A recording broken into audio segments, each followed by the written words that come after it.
अस्सलाम वालेकुम। बिस्मिल्लाहिर्रहमानिर्रहीम।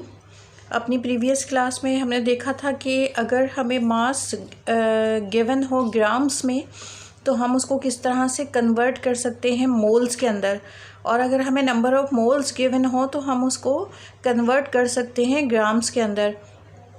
आज का हमारा टॉपिक है मोल पार्टिकल कैलकुलेशन, यानी कि अगर हमें वैल्यू गिवन होगी मोल के अंदर तो हम उसको उससे कैलकुलेट कर सकते हैं पार्टिकल्स, और अगर हमें नंबर ऑफ़ पार्टिकल्स गिवन हैं तो हम उसको कन्वर्ट कर सकते हैं मोल्स के अंदर।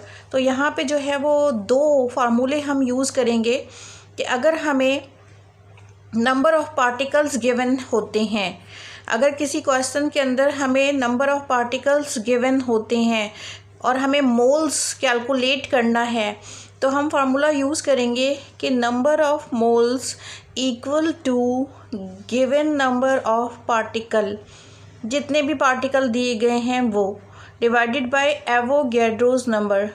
आप सबको पता है कि एवोगैड्रोस नंबर की वैल्यू क्या होती है, 6.02 इंटू 10⁻23। तो यानी कि नंबर ऑफ़ पार्टिकल्स को अगर हम डिवाइड कर देते हैं एवोगैड्रो नंबर की वैल्यू से तो हमारे पास क्या आ जाएंगे, नंबर ऑफ़ मोल्स आ जाएंगे। लेकिन जो दूसरी सिचुएशन है, अगर हमारे पास नंबर ऑफ़ पार्टिकल्स कैलकुलेट करने वाले हों और मोल्स हमारे पास गिवन हों तो हम मोल्स को मल्टीप्लाई करेंगे किससे, एवोगैड्रोस नंबर से, तो हमारे पास क्या आ जाएगा, नंबर ऑफ़ पार्टिकल आ जाएगा। हम इसकी एक एग्ज़ाम्पल देखते हैं कि हमारे पास एक क्वेश्चन गिवन है, calculate the number of moles, calculate the number of moles and number of molecules. Molecules यानी कि पार्टिकल, तो हमें नंबर ऑफ़ मोल भी कैलकुलेट करने हैं, हमें नंबर ऑफ़ मॉलिक्यूल्स भी कैलकुलेट करने हैं। Present in 10 grams of H2O, जो किस में प्रेजेंट है, वाटर के 10 ग्राम्स के अंदर कितने मोल्स हैं, कितने मॉलिक्यूल्स हैं। तो इससे पहले जो हमने अपनी प्रीवियस क्लास में देखा था कि अगर मास इन ग्राम्स हमारे पास गिवन हो तो हम उसको मोल्स में कन्वर्ट कर सकते हैं। तो यहाँ पर हम क्या करेंगे, पहले हम कैलकुलेट करेंगे नंबर ऑफ़ मोल्स, पहले हम कैलकुलेट करेंगे नंबर ऑफ़ मोल्स। तो हम हेडिंग डालते हैं नंबर ऑफ़ मोल्स।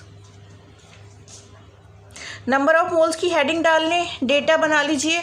तो डेटा में हमारे पास जो सबसे पहली चीज़ है वो क्या है, mass in grams. Mass in grams कितना है, हमारे पास है 10 ग्राम्स। दूसरी चीज़ जो हमें यहाँ पर चाहिए होती है वो क्या चाहिए होती है, मोलर मास ऑफ सब्सटेंस। क्या चाहिए होता है, molar mass of substance. Molar mass यानी सब्सटेंस का जो हमारे पास है वो मास हमें ग्राम्स के अंदर चाहिए होगा। तो मोलर मास हमारे पास वाटर का हमें यहाँ पर चाहिए, तो H2O हम कैसे निकालेंगे, H2O का मोलर मास, हाइड्रोजन का हम जानते हैं कि एटॉमिक मास होता है 1, यहाँ पे 2 एटम्स हैं तो ये कितना हो जाएगा 2। ऑक्सीजन के एक एटम का मास होता है 16, तो यहाँ पे एक ही एटम है तो 16, 2 + 16 = 18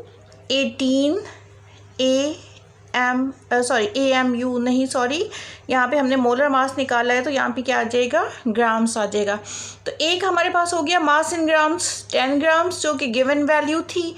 दूसरा हमने H2O का मोलर मास निकाला जो हमारे पास कितना आ गया, 18 ग्राम्स आ गया। अब यहाँ पे रिक्वायर्ड क्या है हमारे पास, हमने पहले निकालने हैं मोल, मोल निकाल रहे हैं हम, तो रिक्वायर्ड लिख देंगे हम, क्या लिखेंगे, नंबर ऑफ़ मोल्स। रिक्वायर्ड में हम क्या लिखेंगे, नंबर ऑफ़ मोल्स। तो मास इन ग्राम्स हमारे पास फॉर्मूला यहाँ पे क्या होगा, फार्मूला हमारे पास होगा नंबर ऑफ़ मोल्स में, यहाँ पे तो हम लगा देते हैं क्वेश्चन मार्क, यहाँ पे तो हम लगा देंगे क्वेश्चन मार्क, हमने डेटा में रिक्वायर्ड लिखा है। अब हम यहाँ पे लिखते हैं फार्मूला।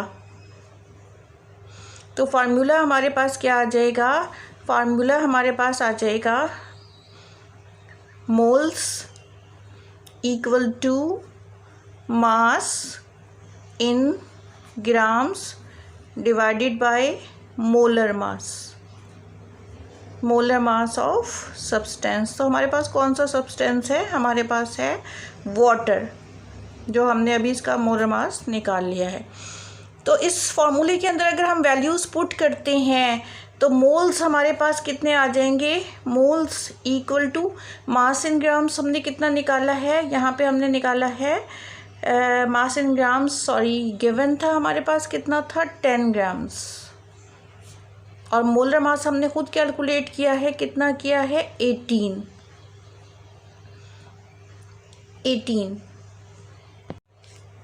तो जब हम 10 को 18 से डिवाइड करेंगे तो हमारे पास ये आ जाएगा 0.10। ये हमारे पास कितना आ जाएगा 0.10। तो यहाँ पे जो मोल्स हमारे पास हैं वो कितने आ गए हैं, हमारे पास आ गए हैं 0.10 मोल्स। लेकिन हमारे पास जो क्वेश्चन है वो क्या था कि calculate the number of moles and number of molecules. तो हमने अभी तक सिर्फ क्या चीज़ निकाली है, हमने सिर्फ मोल्स निकाले हैं। Number of molecules we have to calculate. तो हम यहाँ पे हेडिंग डाल लेते हैं number of molecules, number of molecules. ठीक है, नंबर ऑफ मॉलिक्यूल्स के लिए जो है वो हमें क्या फॉर्मूला चाहिए होगा, हमें फॉर्मूला चाहिए होगा कि number of molecules equal to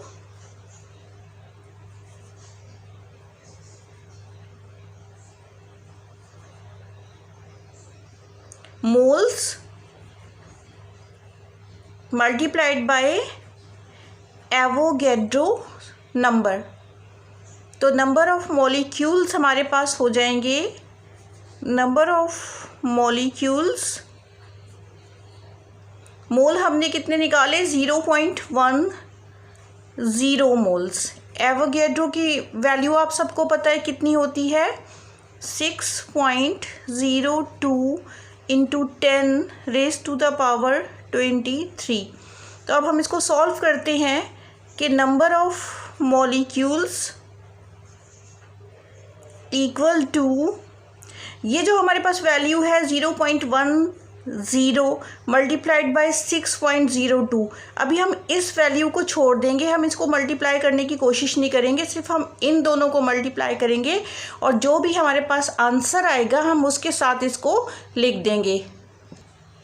तो जब हम इन दोनों को मल्टीप्लाई करते हैं तो हमारे पास आ जाता है 0.602।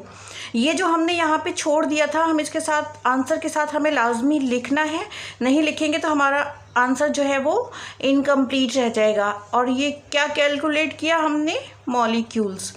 तो हमारे पास जो है वो कितने मॉलिक्यूल्स आ गए, 0.602 into 10 raised to the power 23 molecules.